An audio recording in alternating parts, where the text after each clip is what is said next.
from the National News Studio, Sri Lanka.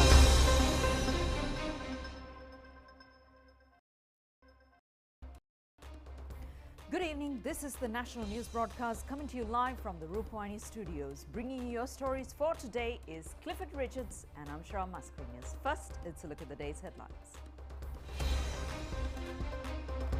Sri Lanka Bar Association says that the appointment of a new president is a priority task. Political parties submit proposals for the Prime Minister's post. India says it will continue to support Sri Lanka. The US requests local political authority to take steps to expeditiously solve the present situation. 3,700 metric tons of gas brought to the country. Distribution of 40,000 metric tons of urea fertilizer commences. The three suspects connected to setting fire to the Prime Minister's private residence remanded. Voting in for the Senate of the Japanese Parliament begins. And moving on to the stories in detail, topping the stories this evening, the struggle in front of the Presidential Secretariat is continuing today. A large group of people stayed at the place even last night. The library at the Golfers Green was taken this morning inside the Presidential Secretariat.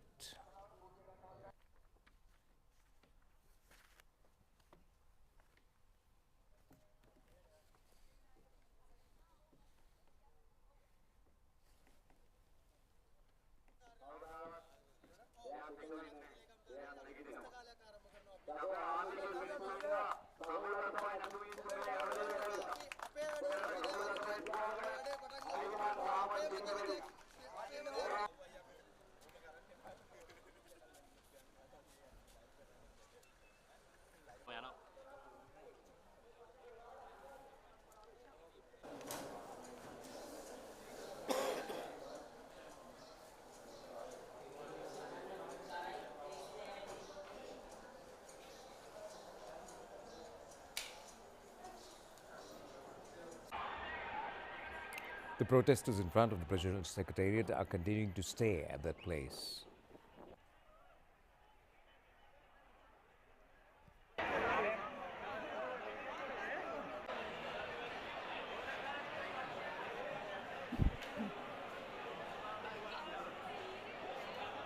The protesters who entered the President's house at Fort are remaining there. Our reporter said a large group of people came to view the President's house from this morning. A group of protesters arrived at the temple trees yesterday and they're continuing to remain in that place.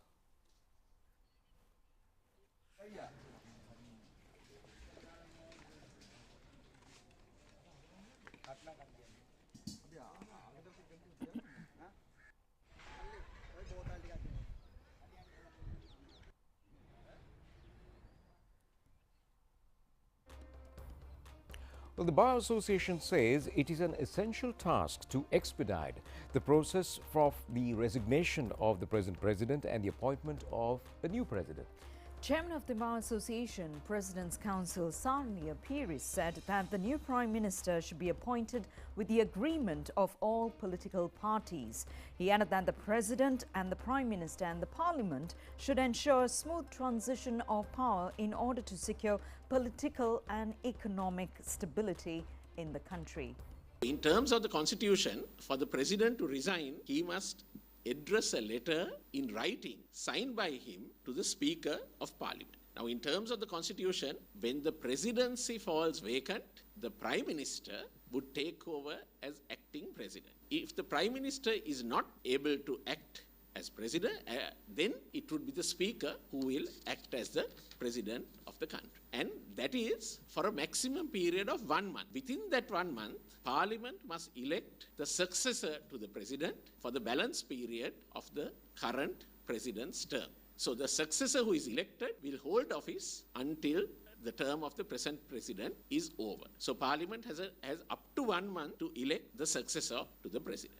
The Prime Minister is required, if he is to resign, he must tender his resignation in writing to the President of the country. So that is how the vacancies in the Presidency and Prime Minister occur. In Sri Lanka, we have had only one instance before where the presidency fell vacant. That is when President Premadasa died on the 1st of May 1993. In that instance, Prime Minister D.B. Wijetunga took oaths as acting president, and Parliament within 1 week elected the new president. Now, when Parliament elects a new president, the Parliament can elect a president from among the members of Parliament who are eligible to be elected. And in the process of that, the member who is elected as president must get over 50% of the votes which are cast. So if all the MPs vote, that means MP who is elected as president must get 113 votes at the election held in Parliament. At this moment, we want to impress the importance of the process in filling these vacancies which we have been told will arise. It is important to fill these vacancies without any delay. And it is very important at this stage for the stability of this country that the country is not left in a state of uncertainty, because every day in this country matters. Decisions have to be taken in respect of the economy, in respect of finance, in respect of health, in respect of the supply of energy, on fuel. And for all these reasons, this country cannot have instability for a long period of time. And we call upon all players in this, the present president, the present prime minister, the speaker, the leaders of all political parties, all members of parliament. We call upon them to understand the gravity of this situation. They have an obligation by this country, by the people of this country, to ensure that the transition is smooth. And in doing so, we call upon all of them to keep in mind the aspirations of the people of this country, the demands of the people of this country, which was reflected yesterday when hundreds of thousands of people participated in these protests in Colombo. So it is very important at this stage to understand, for all those involved, to understand the aspirations of the people, what the people are looking for, and to understand the difficulty the country is facing, the need for stability. We request all parties concerned not to delay the process of transition. If, as has been announced by the Honourable Speaker, if the President is resigning on the 13th, then the transition must be done as soon as possible. But it is our view that there should not be any delay whatsoever. We also draw the attention of everyone to the decision taken at the party leaders' meeting yesterday, which was announced over the media, that the party leaders were of the view that in order for there to be stability and for the process to continue, that both the President and the Prime Minister must resign. So that we call upon everyone to implement the decision which was taken at the party leaders' meeting. The Bar Association has already proposed that there must be a government of national unity, and there must be an advisory body which would advise the government of national unity. The government of national unity, which we have proposed, is where all parties in Parliament join the government, where there is a Prime Minister who is acceptable to all parties in Parliament.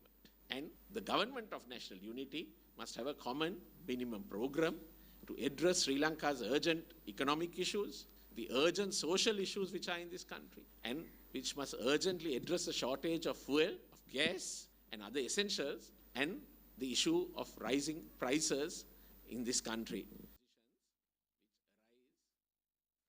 All violent incidents took place yesterday, including the arson attack on Prime Minister Wickremesinghe's private residence in Colombo.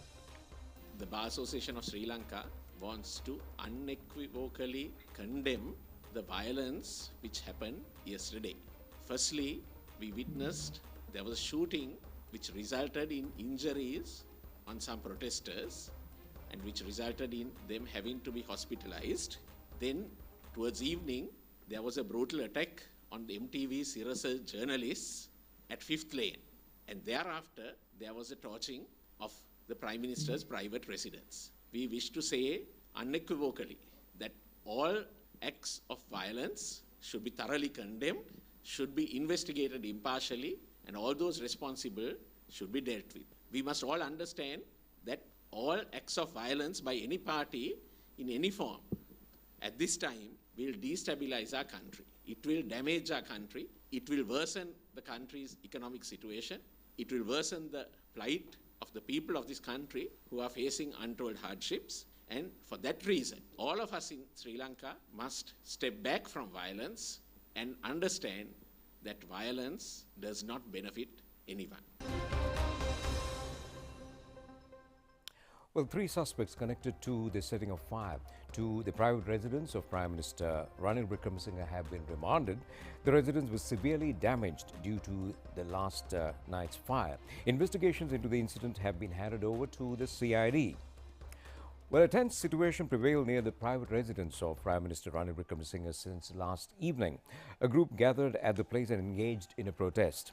Police used tear gas and water cannons to control the situation. A tense situation occurred between the police and the protesters during the protest, which lasted for some hours. It is reported that during that time, the residence of the Prime Minister has been set on fire.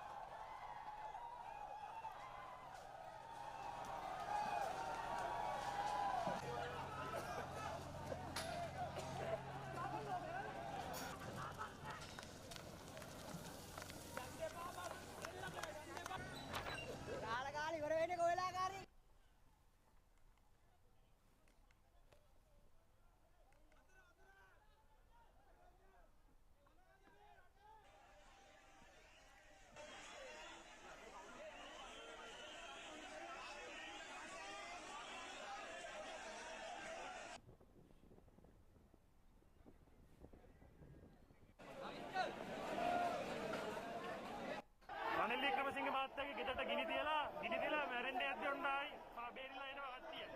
ගිනි තියපු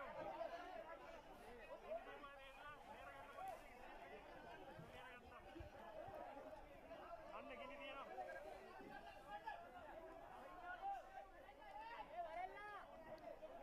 ගහන්නේ වරෙල්ල මැරෙන්න තු වරෙල්ල කොහම හරි බේරිලා. රනිල් වික්‍රමසිංහ මහත්තයා ගෙදරින් බඩුවරයක් අරගෙන ඉන්නවා ගිනි තියලා බඩුවරයක්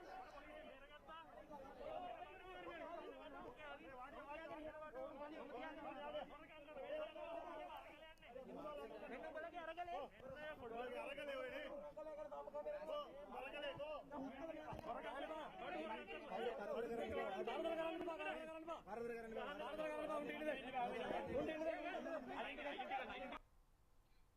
Well, that place and the surrounding area was visible like this by this morning.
Following on the same story, the Inspector General of Police has ordered an immediate investigation into the assault of the Sirius Media Network journalists.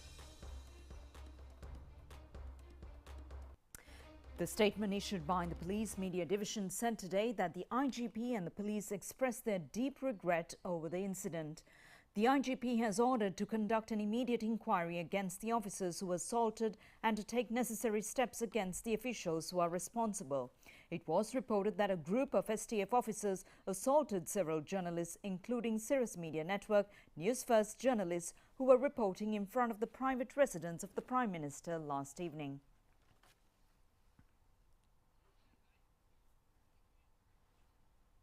Well, the Indian government says that it will continue to support Sri Lanka.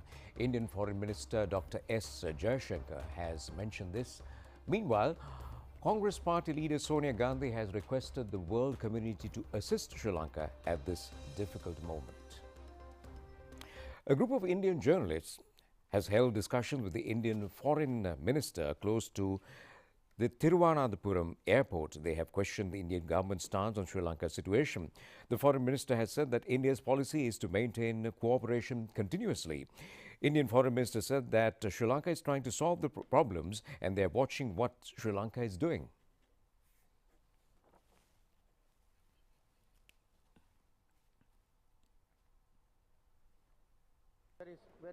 careful where they are concerned, but they are right now working through their problems, so we have to wait and see what. Issuing a statement, Indian Congress Party leader Sonia Gandhi has said that the Congress Party is working in cooperation with Sri Lanka and its people. She has said that the people would be able to overcome the severe crisis. She has requested the Indian government to continuously support Sri Lanka.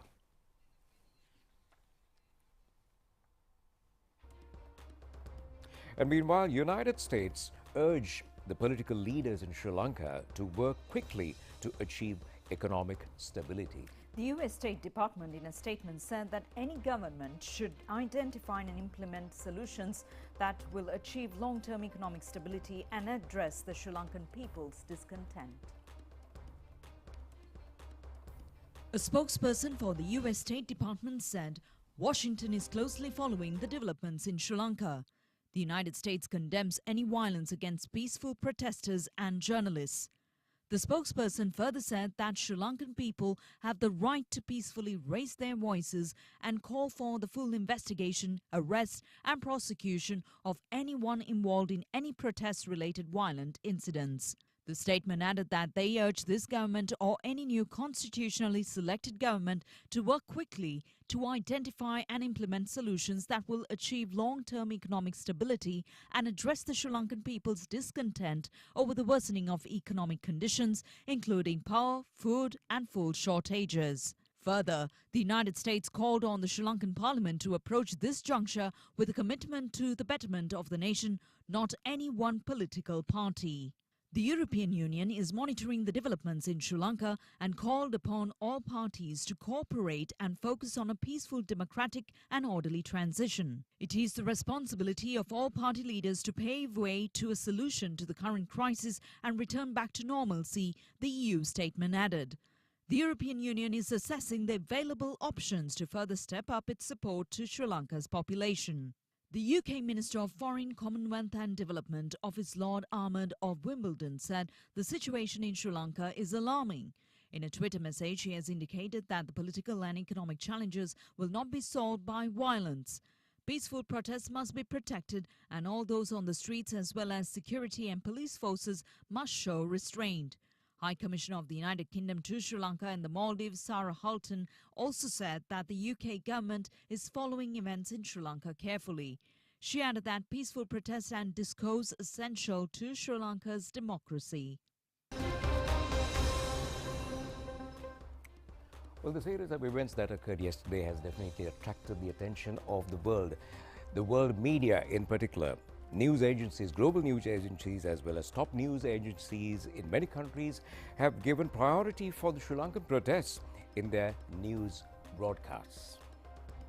Well, the BBC World News Agency has reported the tense situation occurred in Sri Lanka with an image of protesters making their way into the presidential secretariat. Another report published by the BBC agency indicated that people in the country have ended the reign of Rajapakshas. Also, the video of the day on BBC was people roaming through the president's residence and swimming in the president's pool.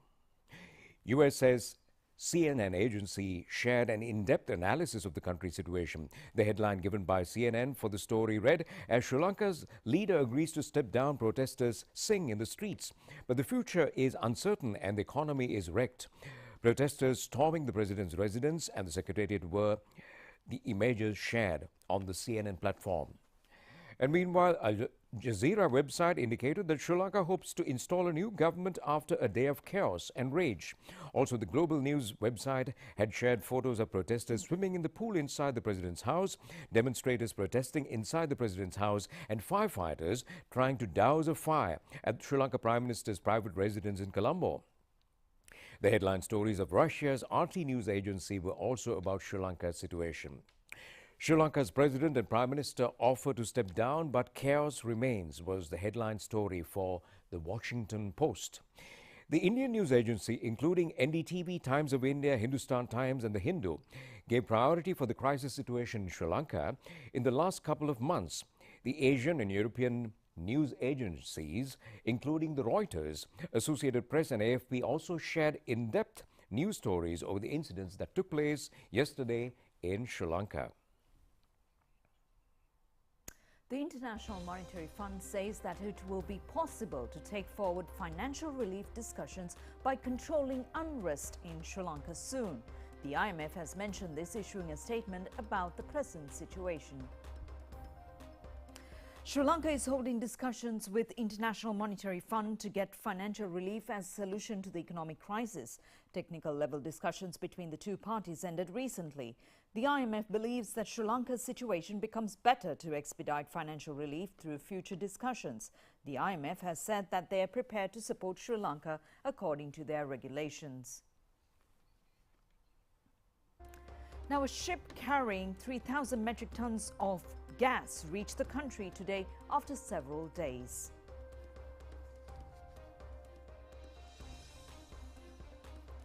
The president has instructed officials to unload and distribute gas soon. The second ship carrying 3,740 metric tons of gas is scheduled to reach the country tomorrow afternoon. Litro Gas Company said the third ship carrying 3,200 metric tons of gas will arrive in the country on Friday. 33,000 metric tons of gas have been ordered for the month. Chairman of the Litro Company, Mudita Piri, said that distribution of gas, as usual, will take place by the 12th and problems related to domestic gas will be solved by the end of this month. A ship carrying 40,000 metric tons of urea arrived at the Colombo harbour yesterday. Sri Lanka will get 65,000 metric tons of fertilizer under the Indian credit line. The first stock out of that was brought to the country yesterday. Unloading of fertilizer commenced yesterday. Indian High Commissioner in Sri Lanka, Gopal Bagley, handed over the relevant documents to the Minister Mahinda Amaravira at the official residence of the Indian High Commissioner today.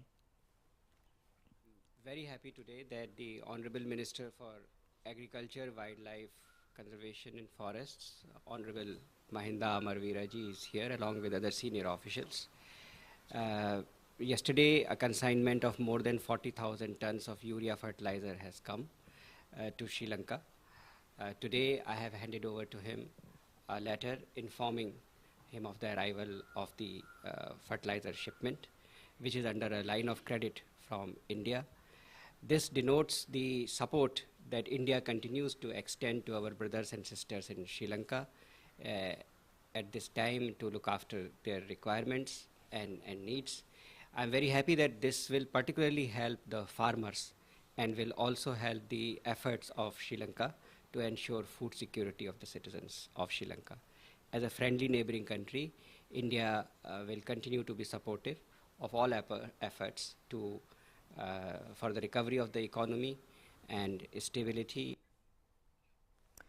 Lanka IOC company says distribution of fuel to filling stations commenced today. The company said Trincomalee terminal is in operation all 24 hours of the day. Lanka IOC company temporarily suspended fuel distribution since protests had been organized island-wide on the 8th and 9th.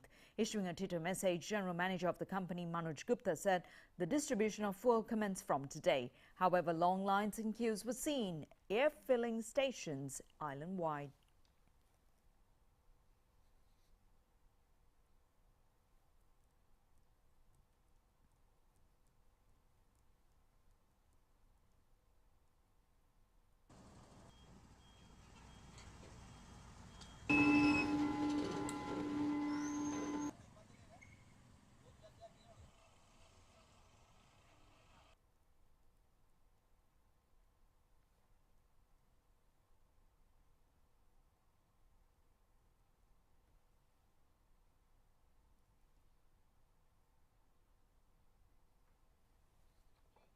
Owners of hand tractors in the Polonnaruwa district have come forward to provide transport facilities to the people in the area due to the fuel crisis. It is being implemented in the Minneri, Hinguraguda, Airport Road, Giritale and Jayantikura areas. Idul al-Hajj, which recalls humanity's quality of giving, falls today. Islam followers around the world are celebrating this festival. The family members of Ibrahim Nabi celebrate the quality of giving through Hajj worship. It is believed that the story of Sumsum water provides evidence for the sacrifices of the Nabi, and the Islam followers celebrate the Hajj festival based on such activities and as a day of giving.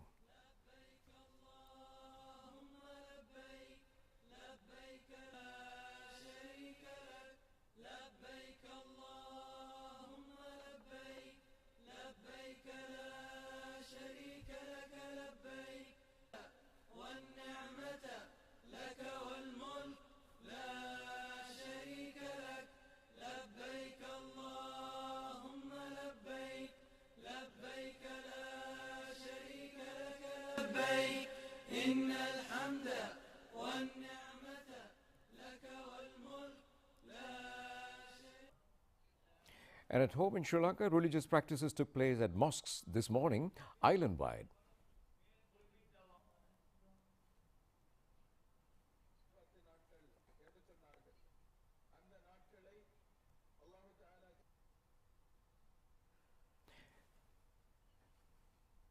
Meanwhile, the Pakistan cricket team, which arrived in the country for a tournament, celebrated the Hajj festival today.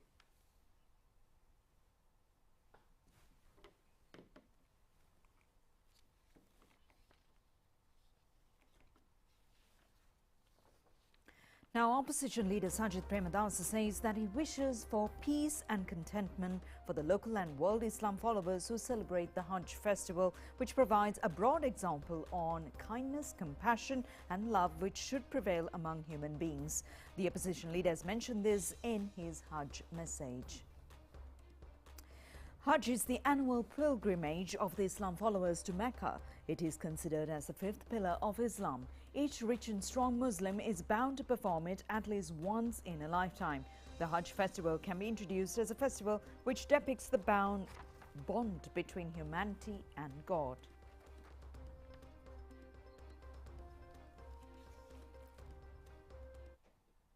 Well, political parties have proposed names for Prime Minister's post. It was disclosed during a media briefing today. General Secretary of the Samagi Jana Balawege, Ranjit Mandum Bandara, said that they have proposed to establish an interim all-party government, find solutions to the problems, establishing a government with people's consent, and thereafter conduct a general election. The opposition leader is named in many occasions, but a method will be followed democratically with a simple majority.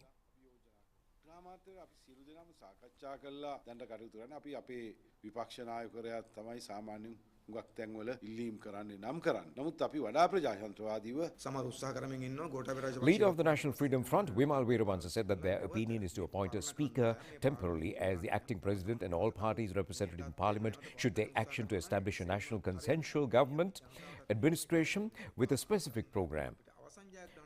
General Secretary of the Janata Vimukti Peramuna, Silvin Silva, said that some groups are trying to establish previous terms in parliament after Gotabaya Rajapaksa left by controlling the situation. It will not work if the same situation is continued. The final victory can be achieved only through a general election and by a new mandate.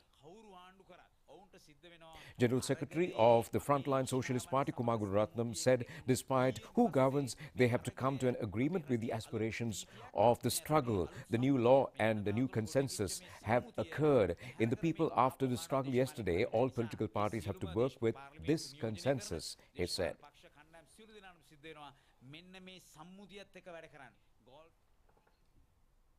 Well, that's news at home. Time for a short break, and we'll be back with the international stories shortly. Terima Kotumi Pantan.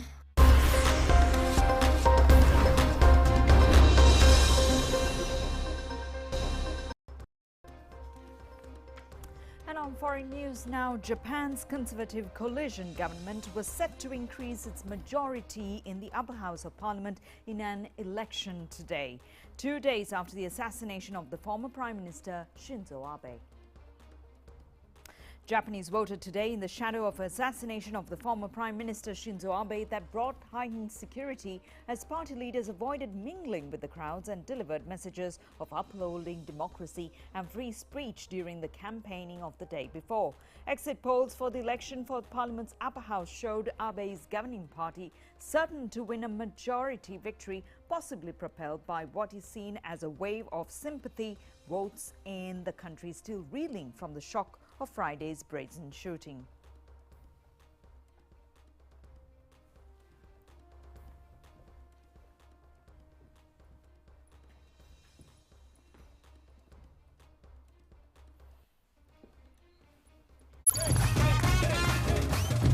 Terima Kotumi Pantan.